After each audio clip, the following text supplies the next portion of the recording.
Hello everyone, আসসালামু আলাইকুম। আজকের আমি মিষ্টির দোকানের মতো একদম পারফেক্ট ক্লাসিক রসগোল্লা তৈরি করে দেখাবো।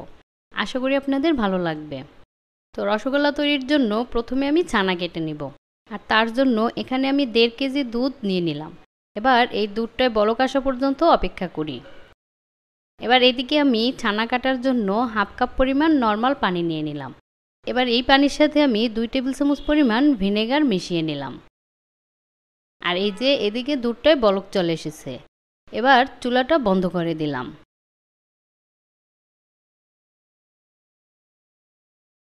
আর দুধের তাপমাত্রা একটু কমে আসার পরে এবার আমি এই ভিনেগার মেশানো পানিটা আস্তে আস্তে দিয়ে দিলাম। আর এই ভিনেগার মেশানো পানিটা অল্প অল্প করে দিতে হবে আর হালকা হাতে একটু নেড়ে দিতে হবে।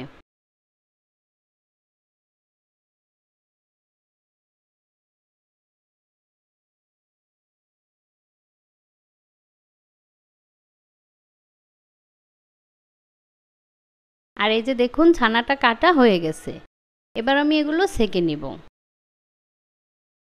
তো আমি এরকম একটা পাতলা সুতি কাপড়ের উপরে ছানাগুলো সেঁকে নিলাম।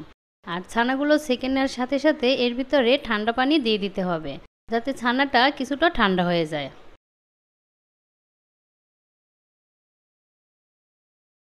এবার হালকা একটু চাপ দিয়ে এই ছানা থেকে অতিরিক্ত পানিটা ঝরিয়ে নিলাম। তারপরে এই ছানাটাকে কোনো কিছুর সাথে 1 ঘন্টার জন্য ঝুলিয়ে রাখতে হবে, তাতে করে ছানা থেকে পুরো পানিটা ঝরে যাবে। আর এই যে 1 ঘন্টা পরে এরকম একটা ছড়ানো প্লেটের ভিতরে আমি ছানাটা নিয়ে নিলাম। আর এখানে মেজারমেন্ট কাপের প্রায় 1 কাপ ছানা হবে।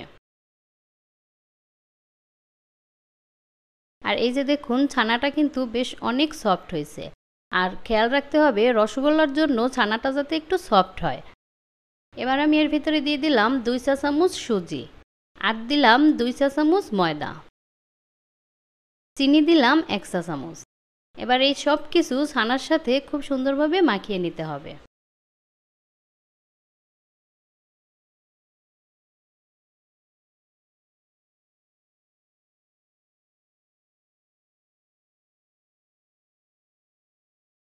আর এই যে ছানাটা কিন্তু মাখানো শেষ।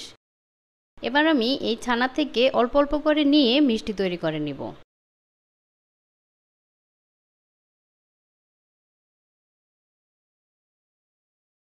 আর এই যে দেখুন মিষ্টির গায়ে কিন্তু কোনো রকম ফাটল নাই। খেয়াল রাখতে হবে মিষ্টির গায়ে যদি ফাটল থাকে তার মানে আপনার ছানাটা মাখানো হয়নি। ছানাটাকে আরও কিছু সময় মাখিয়ে নিতে হবে।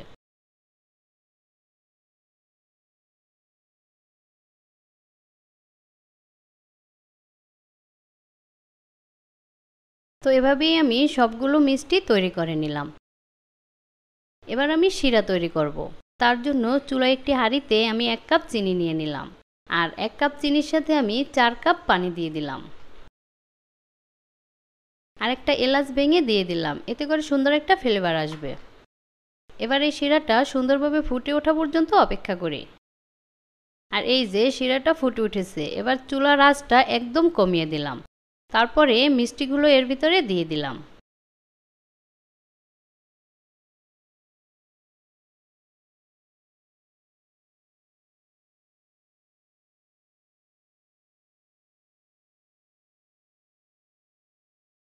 আর এই যে সবগুলো মিষ্টি দেওয়া শেষ। এবার হাঁড়িটাকে ঢেকে দিলাম। এবার টানা 10-15 মিনিট এভাবে মিষ্টিগুলোকে ঢেকে জাল দিতে হবে এবং চুলার আঁচটা একদম হাই হিটে রাখতে হবে। আর এই যে 15 মিনিট জাল দেওয়ার পরে মিষ্টিগুলো দেখুন কত সুন্দরভাবে ফুলে উঠেছে। এবার হালকা হাতে আমি এগুলোকে একটু নেড়ে দিলাম। তারপরে আবারও হাঁড়িটাকে ঢেকে 5-6 মিনিটের মতো জাল দিতে হবে।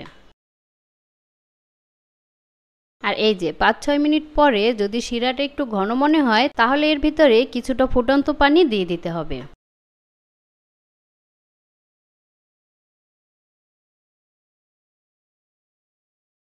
তারপরে হাঁড়িটাকে আমি আবারও ঢেকে দিলাম। তো এভাবেই আমি মিষ্টিগুলোকে প্রায় 30 থেকে 35 মিনিটের মতো জাল করে নিলাম। আর এই যে আমার মিষ্টিগুলো কিন্তু এবার পুরোপুরি হয়ে গেছে। এবার আমি চুলাটা বন্ধ করে দিলাম। আর এই শিরার ভিতরেই আমি মিষ্টিগুলোকে রেখে একদম ঠান্ডা করে তারপর আপনাদের পরিবেশন করে দেখাচ্ছি। আর এই যে দেখুন মিষ্টিগুলো ঠান্ডা হয়ে গেছে। এবার আমি আপনাদের পরিবেশন করে দেখাচ্ছি। তো ব্যাস তৈরি হয়ে গেল একদম মিষ্টির দোকানের মতো সফট ক্লাসিক রসগোল্লা। তো আশা করি আজকের ভিডিওটি আপনাদের ভালো লেগেছে। ভালো লাগলে অবশ্যই আমার চ্যানেলটি সাবস্ক্রাইব করে দিবেন আর আমার ভিডিওতে লাইক, কমেন্ট এবং শেয়ার করবেন।